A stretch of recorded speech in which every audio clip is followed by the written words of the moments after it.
Los periodistas.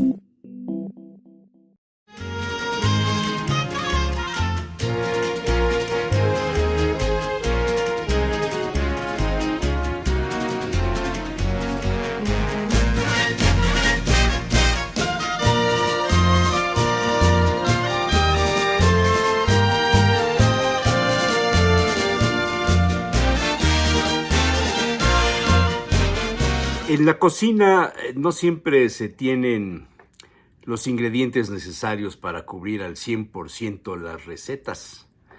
A veces por olvido, por escasez o las más de las veces por los precios alcanzados en el mercado de esos productos.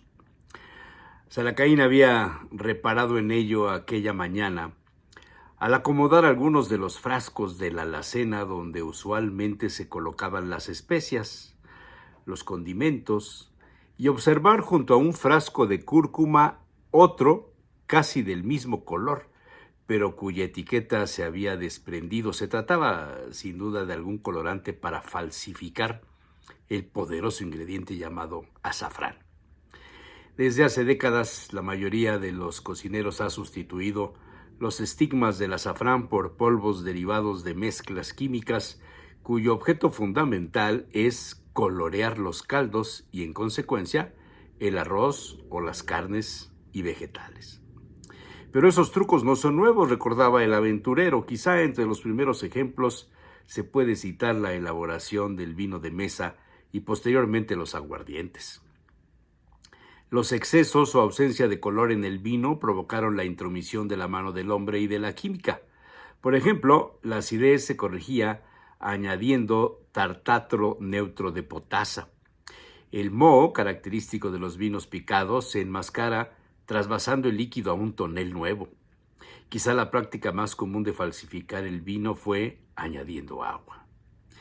Un cuadernillo del siglo XIX tenía algunas recomendaciones. Por ejemplo, se añadía gelatina y clara de huevo para descubrir si el vino estaba coloreado artificialmente. El esposo de una de las comadres de la abuela de Salacaín, en parte culpable de la afición del aventurero al vino, usaba una esponja natural y la empapaba con el vino recién descorchado y la colocaba sobre un plato con un poco de agua. Si el agua no se manchaba del vino en unos 15 minutos, eso era señal de la pureza del tinto. Otro truco era derramar unas gotas de vino sobre un trozo de cal blanca y observar los colores resultantes.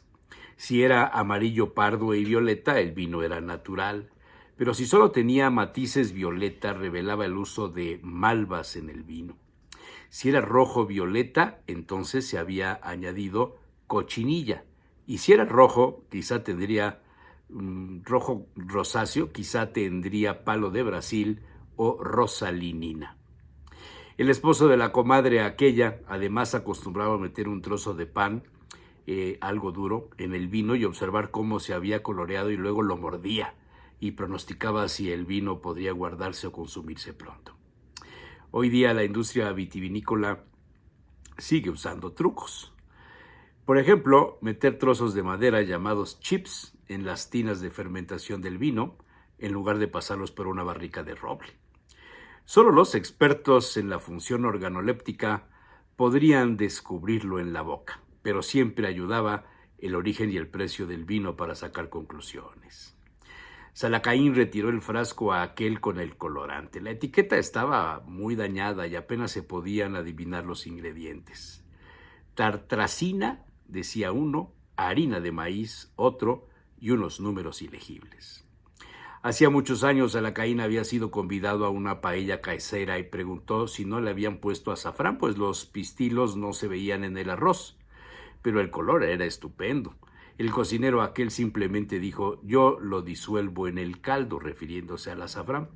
Con ello dejaba en evidencia la ausencia precisamente del azafrán y la enorme presencia del polvo, conocido como carmencita o el avión, famosos en España por permitir hacer paellas accesibles al bolsillo de todo mundo. Salacaín sabía perfectamente cómo se debe usar el azafrán al momento de hacer una paella.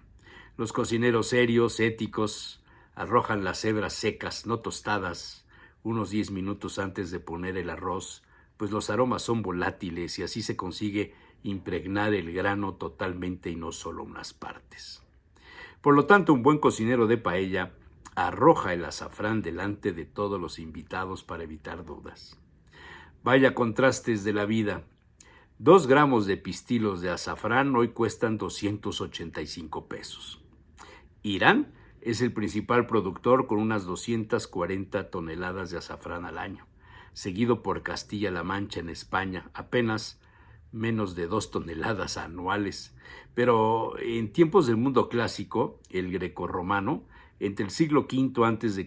y el segundo después de Cristo, los campesinos pobres tenían entre su dieta común bellotas de robles, anguilas, pescados y azafrán.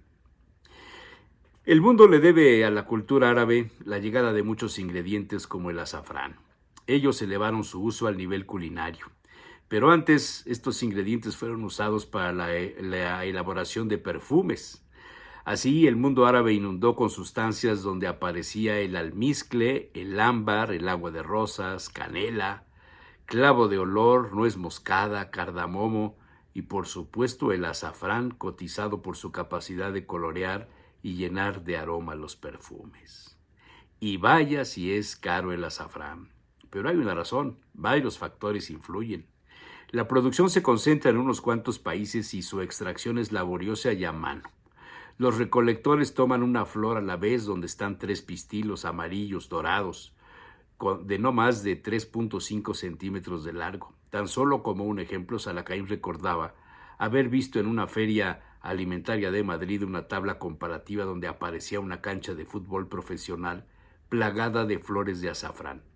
La recolección de los pistilos de todas las flores cultivadas en esa superficie apenas alcanzan para obtener medio kilogramo de azafrán.